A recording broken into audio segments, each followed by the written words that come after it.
अस्सलामुअलैकुम my YouTube family. उम्मीद है आप सब खैर आफियत से होंगे। आज मैं आप लोगों के साथ बेजा फ्राई की रेसिपी शेयर करूंगी और मैं आप लोगों को इस रेसिपी में दिखाऊंगी कि बेजे को कैसे साफ़ करते हैं। अगर किसी को बेजा पसंद नहीं है खाने में, जब वो इस तरीके से देखेगा ये कैसे साफ़ होता है, उसे भी पसंद आएगा इसे खाना। चलिए इसे बनाना स्टार्ट करते हैं। बाउल में मैंने 3 बेजे ऐड किए हैं। अब हम इसमें चिल्ड वाटर ऐड करेंगे। चिल्ड वाटर ऐड करने के बाद अब हम इसकी ब्लड वेन्स को रिमूव करेंगे। इस तरीके से हमें इसे रिमूव करना है। ठंडे पानी में जब हम इसे 2-3 मिनट के लिए सोक करते हैं, उसके बाद इसकी ब्लड वेन्स आराम से रिमूव हो जाती है। इस तरीके से हम इसकी ये ब्लड वेन्स रिमूव करेंगे। ऐसा करने से ये बिल्कुल क्लीन हो जाते हैं।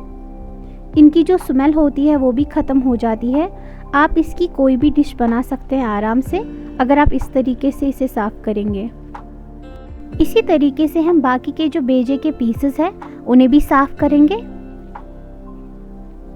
इस तरीके से साफ़ करने से ये बहुत ही मज़ेदार बनते हैं।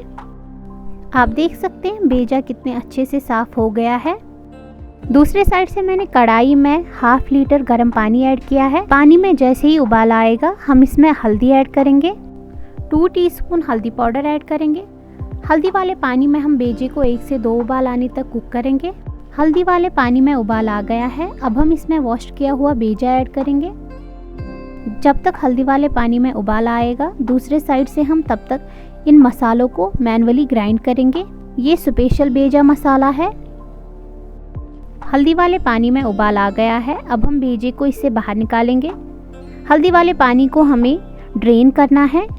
बेजे को हम ठंडे पानी से अच्छे से वॉश करेंगे। फिर से बेजे को मैंने ठंडे पानी से अच्छे से वॉश कर दिया है। अब हम इसे मिक्सर ग्राइंडर के जार में ऐड करेंगे। कुछ सेकंड्स के लिए हम इसे ग्राइंड करेंगे। ग्राइंड करने से इसका ग्रेनी सा टेक्सचर हो जाएगा। बेजे के बड़े पीसेस अच्छे नहीं लगते हैं।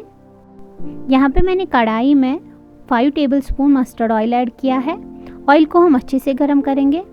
ऑयल अच्छे से गर्म हो गया है। अब हम इसमें 1/2 टीस्पून ज़ीरा ऐड करेंगे। 1 मीडियम साइज़ प्याज जिसको मैंने स्लाइसेस में कट किया है।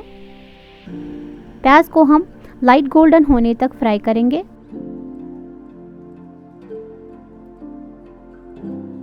प्याज लाइट गोल्डन फ्राई हो गए हैं। 2 टीस्पून गार्लिक पेस्ट ऐड करेंगे।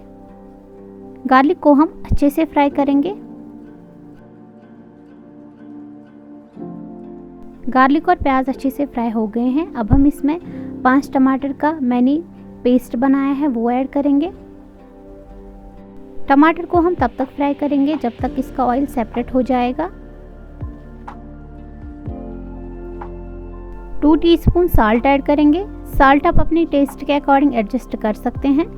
साल्ट को हम टमाटर और प्याज के साथ अच्छे से मिक्स करेंगे। 2 teaspoon red chilli powder add करेंगे। रेड चिली पाउडर ऐड करने के बाद हम इसे अच्छे से फ्राई करेंगे। हम इसे तब तक फ्राई करना है जब तक इसका ऑयल सेपरेट हो जाएगा।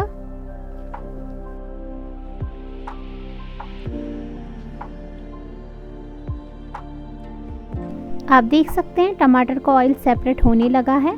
हम इसे अच्छे से कंटिन्यू स्टर करते जाएंगे। ये अच्छे से फ्राई हो गए हैं, आप देख सकते हैं। अब हम इसमें ग्राइंड किए हुए बेजे को ऐड करेंगे। बेजे को हम टमाटर के साथ अच्छे से फ्राई करेंगे। बेजे को हम टमाटर और प्याज के साथ अच्छे से मिक्स करेंगे। हमें इसे कंटिन्यू स्टर करते जाना है। अब हम इसमें बेजा मसाला ऐड करेंगे। ये वही मसाला है जिसको हमने मैनुअली ग्राइंड किया था। बेजा मसाला इसमें बहुत ही इम्पॉर्टेंट है। आप इस मसाले को एक बार ज़रूर ट्राई करना। इस मसाले से बहुत ही मज़ेदार रेसिपी बनती है। इसे हम कंटिन्यू स्टर करते जाएंगे और फ्राई करेंगे। 1/2 कप पानी ऐड करेंगे इसमें। हमें इसमें 1/2 कप ही पानी ऐड करना होता है। अब हम इसे अच्छे से मिक्स करेंगे। सभी चीज़ें अच्छे से मिक्स हो गई है। अब हम इसमें कुछ मसाले ऐड करेंगे। 1 टीस्पून धनिया पाउडर, 1 टीस्पून सौंफ का पाउडर। सौंफ का पाउडर ऐड करने के बाद हम इसे फिर से मिक्स करेंगे। हमें इसे कंटिन्यू स्टर करना है। हम इसे तब तक फ्राई करेंगे जब तक ऑयल सेपरेट ना हो जाए। हमें इसे कंटिन्यू स्टर करना है। आप देख सकते हैं इसमें जो हमने पानी ऐड किया था वो ड्राई हो गया है, लेकिन इसका ऑयल अभी तक फिर भी सेपरेट नहीं हुआ है। हम इसे कंटिन्यू स्टर करते जाएंगे। हमें इसे तब तक फ्राई करना है जब तक इसका ऑयल अच्छे से सेपरेट हो जाएगा, तब तक हमें इसे कंटिन्यू स्टर करना है। आप देख सकते हैं इसका ऑयल अच्छे से सेपरेट हो गया है। अब हम गैस की फ्लेम को बंद करेंगे और इसे ठंडा होने के बाद सर्व करेंगे। बेजा फ्राई करने में तकरीबन आधा घंटा लग जाता है, लेकिन ये बहुत ही मज़ेदार रेसिपी है। आप इसे एक बार ज़रूर ट्राई करना। बेजा फ्राई बनके तैयार है। आप भी इसे बनाएं और अपनी फैमिली के साथ एंजॉय करें। मिक्सर ग्राइंडर में बेजे को ग्राइंड करने से ये इसका ग्रेनी सा टेक्सचर हो जाता है। ये खाने में बहुत ही पसंद किया जाता है। बेजे के बड़े पीसेस खाने में पसंद नहीं किए जाते हैं। अगर आपको हमारे वीडियोस पसंद आ रहे हैं तो हमारी चैनल को लाइक, शेयर एंड सब्सक्राइब करना ना भूलें।